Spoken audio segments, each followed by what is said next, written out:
आग अब सीधे तौर पर दक्षिण एशिया की सुरक्षा चूल्हे हिलाने पर उतारू हो चुकी है। एक तरफ दुनिया ईरान और अमेरिका के बीच आर पार की जंग और हॉर्मुज जल डमरू मध्य में ठप पड़े समुद्री व्यापार के कोहराम से सहमी है, तो दूसरी तरफ सऊदी अरब की जमीन पर एक ऐसा खतरनाक षड्यंत्र रचा जा रहा है जो भारत और इजराइल की नींद उड़ाने के लिए काफी है।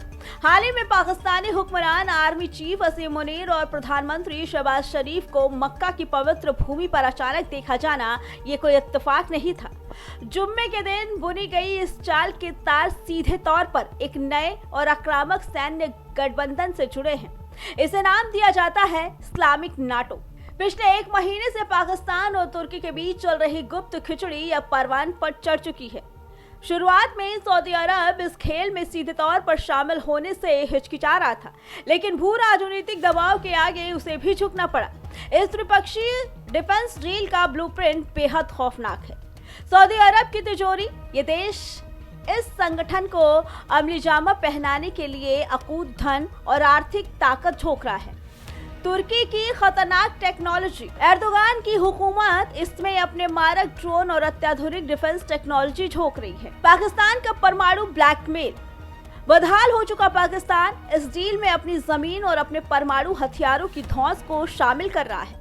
इस समझौते का सबसे डरावना क्लॉज ये है कि इन तीनों में से किसी भी एक देश पर हमला तीनों देशों पर हमला माना जाएगा।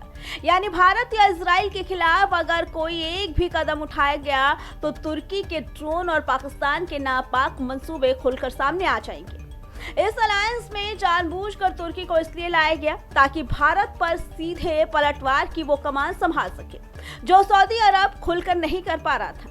साफ ये है कि यूएई जैसे देशों को इस खेल से बाहर रखा गया है क्योंकि वे भारत और इजराइल के करीबी हैं।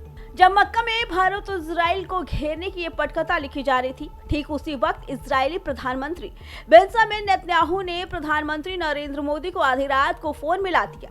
दोनों दिग्गजों के बीच इस बात पर गंभीर मंथन हुआ कि इस नए इस्लामिक नाटो से कैसे निपटा जाए। इजराइल अच्छी तरह समझ चुका है कि पश्चिम एशिया के ये कट्टर दुश्मन उसकी और भारत की सुरक्षा के लिए एक साझा नासूर बनते जा रहे हैं। ऐसे में नेतन्याहू ने अमेरिका से भी आगे बढ़कर भारत को तरजीह देना शुरू कर दिया। रणनीतिक गलियारों से बड़ी खबर ये है कि इजराइल अब अपने सबसे अचूक सुरक्षा कवच आयरन डोम की तामीर मिसाइलों का पूरा प्रोडक्शन सीधे भारत में शुरू करने की तैयारी कर रहा है। दुश्मनों की इस चाल से घबराने के बजाय नई दिल्ली और तेल अवीव ने मिलकर एक नया चक्रव्यूह रचना शुरू कर दिया। भारत, इजराइल और संयुक्त अरब अमीरात अब चुपचाप इस इस्लामिक नाटो के काट के रूप में एक मजबूत त्रिपक्षीय संगठन तैयार कर रहे हैं। कूटनीतिक जानकारों का मानना है कि ये मुकाबला अब सिर्फ बयानों का नहीं बल्कि टेक्नोलॉजी, डिफेंस और कूटनीति के सबसे बड़े अखाड़े का है। प्रधानमंत्री मोदी की पैनी नजर इस पूरे घटनाक्रम पर है और आने वाले दिनों में ये भारत का आक्रामक और धुरंधर रुख विरोधियों के हर एक षड्यंत्र को नेस्तनाबूद करने के लिए काफी होगा। फिलहाल इस पूरी खबर पे आपका क्या कहना है, कमेंट करके जरूर बताइए। Bureau report, prime TV.